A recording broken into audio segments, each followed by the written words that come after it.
ग? आई काय अगं, कशाला उगाच डोकं खात?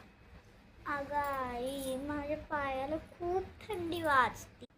झालं, मग चप्पल घाल. नको, चप्पलाचा फार टॅप टॅप आवाज येतो. अगं मग सॉक्स घाल ना, सॉक्स पण थंडीपासून बचाव. नको यार, चलताना फार स्लीप होतो. जाऊ दे, तुला काय करायचं ते कर, माझं इथे टेन्शन आहे, तू सोड. आई काय करते? काय नाही अगं, जरा फरशी म्हटली मी खूप घाण झाली, त्यामुळे आंघोळ घाल मला. आणि घालत होते तेवढंच. तुला घालू? अगं आई, जरासं पाणी आण गं. काय झालं?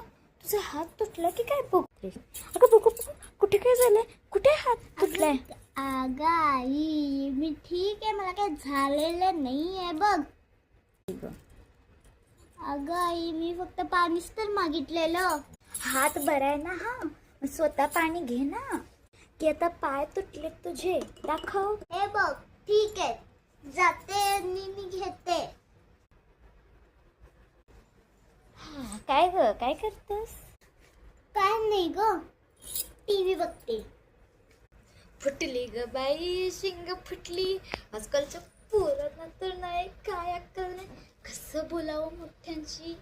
शी ग बाई, फुटली अगं बाई तुझ्यात. कुठून शिकलेस हे सगळं? कुठून शिकलेस ग हे सगळं बोलायला? हा, कुठून शिकलेस? घरात तर कोण बोलत नाही असं उलट. आई बाबांना उलट बोलल्याशिवाय तुम्हाला काय येत तरी? आजकालच्या मुलांना ना अभ्यास करतात ग, पण जरा चांगलं बोलायला पण शिका ज्ञानातून त्या. हा, कळलं काय? माहिती नुसतं नाटकी करत बसायचे नसतात. घरातलीच उलट बोलतात आणि म्हणतात घरातली कोण उलट बोलतात.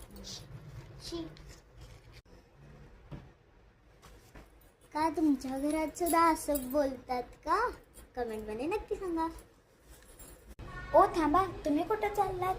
हां, लाईक सबस्क्राईब केलं नाही ना? मग ते करून जायचं, नाही तुमच्या घरी येईल मी ह्याच लाटण्यान मारायला.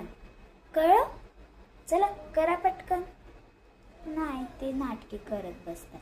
करा, माझं तोंडाकडे बघून नका, करा.